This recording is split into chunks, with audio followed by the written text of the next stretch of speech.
नमस्कार. राधाश्रीचे बोल. आज लॉ ऑफ अट्रॅक्शन हा विषय घेऊन कार्ड शफल करत आहे माझ्या टॅरोची. लॉ ऑफ अट्रॅक्शन म्हणजे काय? आपण मनात ज्या गोष्टीचा विचार करू त्या गोष्टीकडे आपल्या एनर्जीचा फ्लो वाढतो. ही एनर्जी आपल्या मनातली, आपल्या चित्तातली म्हणजे आत्म्यामधली आणि आपल्या शरीराची अशी 3 प्रकारची असते. म्हणून जेव्हा एखादी गोष्ट आपल्याला मिळवायची असेल तेव्हा काया वाचा मनाने प्रयत्न करा. म्हणजे वाचेने तो उच्चार करा. वाचा म्हणजे बोलणं. उच्चार करा म्हणजे काय? तर सेल्फ टॉक, जो स्वतःशी संवाद आहे तो. त्याचा वारंवार अंतर्मनात तोच उच्चार करा. म्हणजे सबकॉन्शियस माइंडमध्ये विचार करा, जो हळूहळू आपल्या कॉन्शियस माइंडमुळे बाह्यमुखी होणार आहे. म्हणजे आपल्या अवतीभोवती तो दिसणार आहे. त्यामुळे लॉ ऑफ अट्रॅक्शनमध्ये पहिल्यांदा काय येतं तर अलाइन करणं स्वतःला. काया वाचा मनाने त्या गोष्टीवर फोकस करणं. जो काही तुमचा व्हिजन बोर्ड असेल, जी काही तुम्ही कमाई करायची ठरवली असेल, जे काही तुमच्या पैशाबाबतीतलं गोल सेटिंग ध्येय असेल ते. आणि जसं पैशाच्या बाबतीत तसं इतर गोष्टींमध्येही. उदाहरणार्थ घराची सफाई करायची आहे किंवा एखाद्या व्यक्तीला आपल्याला भेटायचं आहे किंवा आज मी ठरवलं मी रुटीनच्या बाहेर कुणाला तरी भेटेन, एखादा नवीन पदार्थ करेन किंवा मी पिक्चर बघेन किंवा मी कुठलं पुस्तक वाचेन. हे जे काही आहे ते, हे सगळं लॉ ऑफ अट्रॅक्शनमध्ये येतं. त्याप्रमाणे गोल सेटिंग, त्याप्रमाणे व्हिजन बोर्ड आणि हे सगळं वारंवार तपासून पाहिल्यानंतर आपलं काय चुकतंय ते आपल्या लक्षात येतं आणि त्या ध्येयाप्रत आपण पटापट पोहोचू शकतो. तर हेच ध्येय घेऊन, ह्याच विचार करून शफलिंगमध्ये शफल केल्यानंतर जी कार्ड्स आलेली आहेत ती दाखवते तुमच्यापुढे.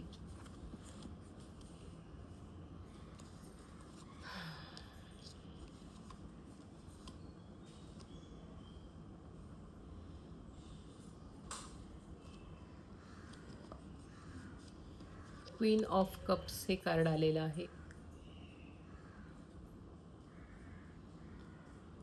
लवकरात लवकर तुम्ही तुमच्या ध्येयाप्रत पोचवून एक मोठी अचिव्हमेंट करणार आहात असं सांगणार आहे कार्ड.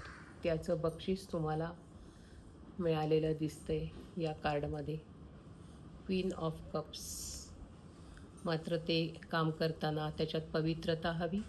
आपल्याला जर का मनी मॅनिफेस्टेशन करायचं आहे तर आपला उद्योगधंदा हा पवित्रतेचं प्रतीक असलेला, चांगल्या मार्गाने काम करणारा, पैसा कमावणारा असा जो मार्ग आहे तो निवडावा असं सांगणार आहे कार्ड, क्वीन ऑफ कप्स.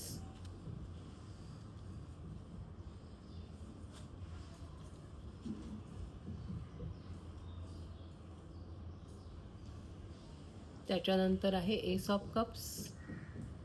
ह्याच्यात सुद्धा सर्व सकारात्मक गोष्टी, ध्येयावर, आपल्या गोलवरती उलटा लटकलेला गरुड दाखवलेला आहे. ढगातून आलेला व्हाईट कलरचा हात, हे सुद्धा सकारात्मक कार्ड आहे. पवित्रतेचं प्रतीक, पवित्र गोष्टीतून कमावलेला, चांगल्या व्यवसायातून, चांगल्या नोकरीतून कमावलेला पैसा हा नेहमीच आपल्याला पचनी पडतो. त्याचे डेब्ट्स येत नाहीत. मनात आपल्याला कोणतीही निगेटिव्ह भावना त्याच्यामुळे राहत नाही असं सांगणार हे कार्ड आहे, एस ऑफ कप्स. दोन्ही कार्ड सुलट आलेली आहेत, सुलटी पडलेली आहे. त्यामुळे तुमचं लॉ ऑफ अट्रॅक्शनमधलं जे मॅनिफेस्टेशन आहे, तुमचं जो गोल आहे ते लवकरात लवकर तुम्ही पूर्ण करू शकणार आहात असं हे सांगणारं कार्ड आहे. आणि तिसरं आहे नाईट ऑफ कप्स. युवावस्थेतून आता मॅच्युअर झालेला माणूस, मॅच्युअर झालेला बिझनेस, मॅच्युअर झालेली नोकरी. नाईट ऑफ कप्स, घोड्याला टाच मारलेली आहे. घोडेस्वाराच्या हातात कप आहे. हळूहळू समाधाने भरत जाणारा हा कप. मात्र अंगरख्यात लाल रंग, खाली धरणीवर लाल रंग, मंगळाचं प्रतीक काम करत राहा असं सांगणारा हा कलर आहे. अशी ही 3 कार्ड्स तुम्हाला तुमचं मॅनिफेस्टेशन, तुमचं लॉ ऑफ अट्रॅक्शन लवकरात लवकर पूर्ण होणार आहे असं सांगणारं हे आजचं वाचन आहे. लिहून काढा तुमचं मॅनिफेस्टेशन, तुमचे गोल सेटिंग्स वहीवर लिहून काढा, म्हणजे क्लॅरिटी येते, फोकस होतो आणि सतत तो विजन बोर्ड तुमच्या डोळ्यासमोर लावा. पाहत रहा माझं यूट्यूब चॅनेल राधा श्रीचे गुण. धन्यवाद.